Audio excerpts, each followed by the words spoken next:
Let's be real, adulting is hard. And given the tough economic climate, the youth in particular are often left to hustle and do the absolute most just to make ends meet. But one way we can begin saving and planning for our future is with tax-free savings account. Here to tell us all about it is Nicholas Reimer, the Investment Education Head from FNB Wealth and Investments. Welcome to The Loft, Nicholas. Hi, Vanessa. Thank you so much for having me. What exactly is a tax-free savings account and what are the benefits of having one? So a tax-free savings account is something that was introduced by Treasury in 2015 as a long-term saving and investment vehicle. South Africans are seen as a nation of spenders, so I think it's trying to shift that mindset away from spending to saving and investing, especially within our younger population. If we think about investing and saving in general, if we're investing in shares, you're obviously going to be getting returns in the form of dividends and then capital gains when you sell those shares.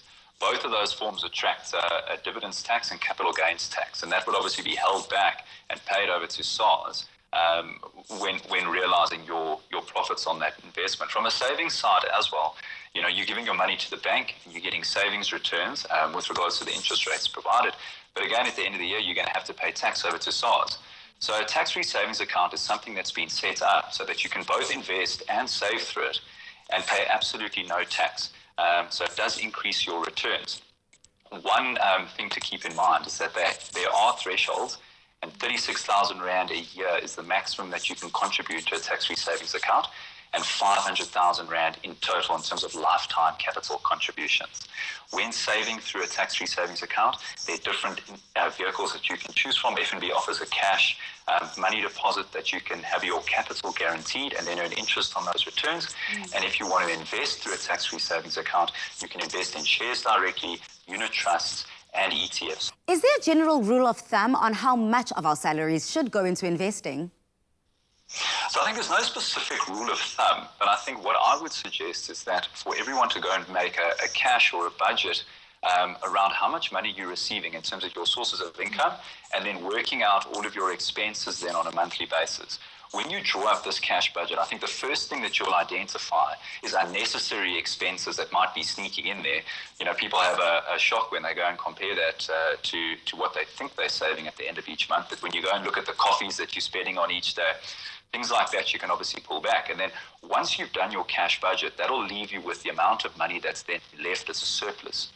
From here, you've now got a clear understanding with regards to how much money you have to save and invest. Secondly, I think in terms of identifying your long-term goals, you need to have an outlook with regards to what are the objectives you're trying to achieve with regards to saving and investing. So when you pair this with regards to your budget in terms of your long-term goals, you'll then have a very clear understanding with regards to how much you should be investing and saving, and then what type of investments are going to suit your right risk profile and outlook and goal. If someone is wanting to be financially free when they're older, will a tax-free savings account help them as a building block in the long run?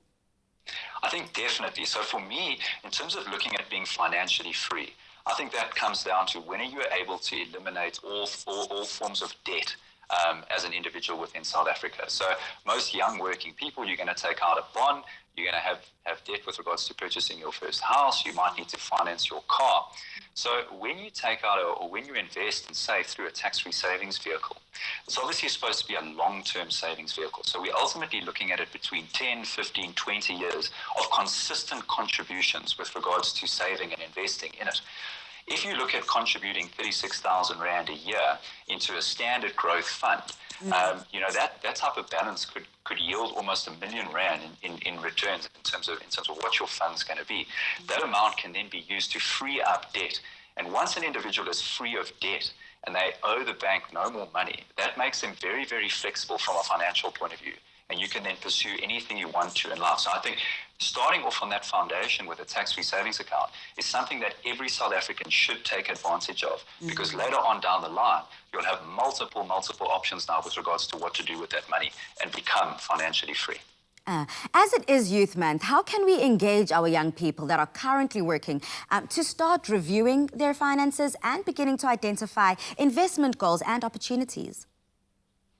So from my side, I obviously focus on the investor education side of FNB. So I think in the last 6 months especially, there's been a dramatic amount of work that's been done with FNB to post all kinds of educational articles from beginning in terms of how to get into investing to the advanced side and what different assets you can invest in to hedge yourself against risks like the market pullback we see now due to COVID-19. So I think the excuse of not knowing investments or not knowing how to save is now done with, because there's so much information and education out there that you can access directly off the FNB app and website. You can go and listen to podcasts, you can go and listen to videos and watch videos and educate yourself with regards to what type of goals you need to set yourself and how you're then going to go about achieving it.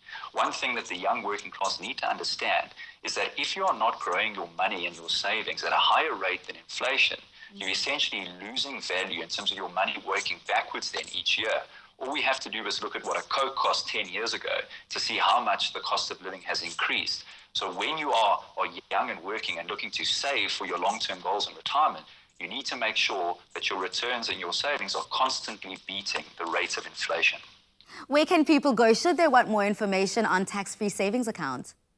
So you can go and look straight through the FNB website, so log on to the FNB website or the FNB app, and then you can click tax-free savings accounts and it'll give you all the information around that. If you want to explore anything around the investment side, unit trusts, ETFs, and the different investment vehicles that you can invest through a tax-free savings account, all of the information is there as well as being able to go onto FNB TV and listen to a whole range of podcasts of different savings and investing vehicles. Thank you so much, Nicholas. I'm sure all of us hustlers out there, all of us go-getters that are doing the most are now clued up on this incredible facility that FNB has put in place. Thank you so much, Felisa. Cheers, Nicholas. Cheers, Felisa. Saving is a habit, and the sooner you start, the better. For more information on FNB's tax-free savings account, you can visit the FNB app or their website at fnb.co.za. We can help you bank safely from the comfort of your home. Download the FNB app. FNB, how can we help you?